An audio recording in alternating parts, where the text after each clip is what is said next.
Hi friends, नमस्कार। तो श्रवण कुमार की कथा मैं सुनाऊंगी। तो आइए सुनते हैं। पौराणिक युग में शांतनु नामक एक सिद्ध साधु थे। उनकी पत्नी भी एक सिद्ध धर्मपरायणा नारी थी। कहानी उस समय की है जब शांतनु और उनकी पत्नी बहुत वृद्ध हो चुके थे और उनकी आंखों की रोशनी भी चली गई थी। इन दोनों का एक पुत्र था जिसका नाम था श्रवण कुमार। श्रवण कुमार बहुत ही सरल स्वभाव का व्यक्ति था। माता पिता के लिए उसके मन में बहुत प्रेम एवं श्रद्धा थी। वो दिन रात अपने माता पिता की सेवा करता था। अपने माता पिता का बच्चों की तरह लालन पालन करता था। उसके बाद पिता भी स्वयं को गौरवशाली महसूस करते थे और अपने पुत्र को दिन रात हजारों दुआएं देते। कई बार दोनों एक दूसरे से कहते थे कि हम कितने धन्य हैं कि हमें श्रवण कुमार जैसा मातृभक्त पुत्र मिला है, जिसने स्वयं के बारे में ना सोचकर अपना पूरा जीवन वृद्ध नेत्रहीन माता पिता की सेवा में लगा दिया। इसकी जगह कोई अन्य होता तो विवाह के बाद केवल स्वयं का बारे में ही सोचता। बूढ़े नेत्रहीन माता पिता को कहीं छोड़कर आता और खुशी से अपना वो रहने लगता। पर मेरा बेटा बहुत ही अच्छा है, सिर्फ हम लोगों के बारे में ही सोचता है। जब ये बात श्रवण कुमार ने सुनी तो उसने माता पिता से कहा कि मैं कुछ भी भिन्न नहीं कर रहा हूँ, यह मेरा कर्तव्य है। जब मैं छोटा था तब आपने मुझे इससे भी ज़्यादा अच्छा जीवन दिया और अब मुझे यह सौभाग्य प्राप्त हुआ है कि मैं आपकी सेवा करूं।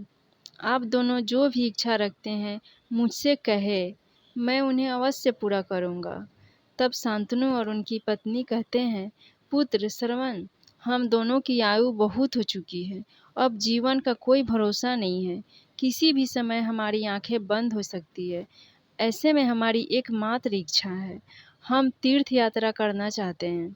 क्या तुम हमारी यह इच्छा पूरी कर सकते हो? श्रवण कुमार अपने माता पिता के चरणों को पकड़कर अत्यंत प्रसन्न के साथ कहता है, हाँ पिताश्री, यह तो मेरे लिए परम सौभाग्य की बात होगी कि मैं आप दोनों की इच्छा पूरी करूं।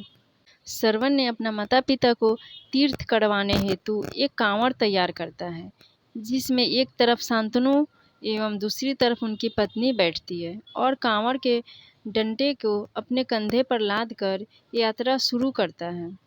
उसके हृदय में माता पिता के प्रति इतना स्नेह है कि उसे वह कांवड़ बहुत ही हल्का लग रहा था। अपने पुत्र के इस कार्य से माता पिता का मन बहुत प्रसन्न हो उठा और वे पूरे रास्ते अपने पुत्र श्रवण को दुआएं देते चलते। तीर्थ करते समय जब वे तीनों अयोध्या नगरी पहुंचते हैं तब माता पिता श्रवण से कहते हैं कि उन्हें बहुत प्यास लगी है। श्रवण कांवड़ को जंगल में रखकर हाथ में पत्ते का पात्र बनाकर सरयू नदी के जल से जल लेने जाता है।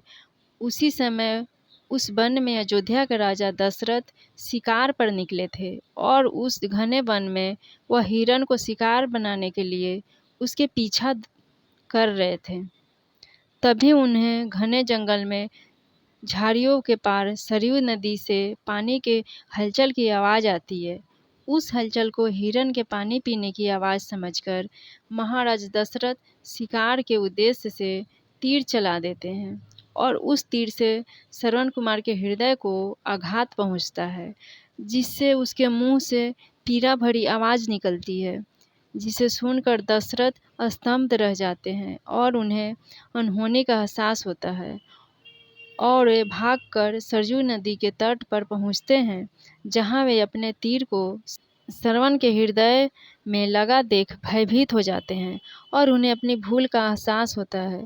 दशरथ श्रवण कुमार के समीप जाकर उससे क्षमा मांगते हैं। तब अंतिम सांस लेता श्रवण कुमार महाराज दशरथ को अपने वृद्ध नेत्रहीन माता पिता के बारे में बताता है और वह कहता है कि वे प्यासे हैं, उन्हें जाकर पानी पिला दो और उसके बाद उन्हें मेरे बारे में कहना। और इतना कहकर श्रवण कुमार मृत्यु को प्राप्त हो जाता है। भारी हृदय के साथ महाराज दशरथ श्रवण के माता पिता के पास पहुंचते हैं और उन्हें पानी पिलाते हैं। माता पिता आश्चर्य से पूछते हैं, उनका पुत्र कहाँ है? वे भले ही नेत्रहीन हो, पर वे दोनों अपने पुत्रों को आहट से ही समझ लेते थे। माता पिता के प्रश्नों को सुनकर महाराज दशरथ उनके चरणों में गिर जाते हैं और बीती घटना को विस्तार से कहते हैं। पुत्र की मृत्यु की खबर सुनकर माता पिता रोने लगते हैं और दशरथ से उन्हें अपने पुत्र के पास ले जाने को कहते हैं।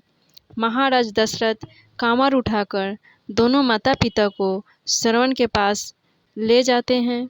माता पिता बहुत ज़ोर ज़ोर से विलाप करने लगते हैं। उनके विलाप को देखकर महाराज दशरथ को अत्यंत ग्लानि का आभास होता है और ये अपनी करनी की क्षमा याचना करते हैं। लेकिन दुखी पिता शांतनु महाराज दशरथ को श्राप देते हैं कि जिस तरह मैं शांतनु पुत्र वियोग में मरूंगा, उसी प्रकार तुम भी पुत्र वियोग में मरोगे। इतना कहकर दोनों माता पिता अपने शरीर को त्याग मृत्यु को प्राप्त हो जाते हैं। महाराज दशरथ श्राप मिलने से अत्यंत व्याकुल हो जाते हैं और कई वर्षों बाद जब उनके पुत्र राम का राज अभिषेक होता है, तब माता कैकेयी के वचन के कारण राम, सीता और लक्ष्मण को 14 सालों का वनवास स्वीकार करना पड़ता है और इस तरह महाराज दशरथ की मृत्यु भी पुत्र वियोग में ही होती है। अपने अंतिम दिनों में उन्हें शांतनु के कहे शब्द याद आते हैं और वे राम के वियोग में अपना शरीर त्याग देते हैं। फ्रेंड्स, हमें यह कहानी यही शिक्षा देती है कि बिना लक्ष्य को देखे उसे भेजना कई बार आपको गलती का पात्र बना देता है और अपना चाहते हुए भी दूसरों के दुख के कारण बन जाते हैं। यह थी श्रवण कुमार की कहानी।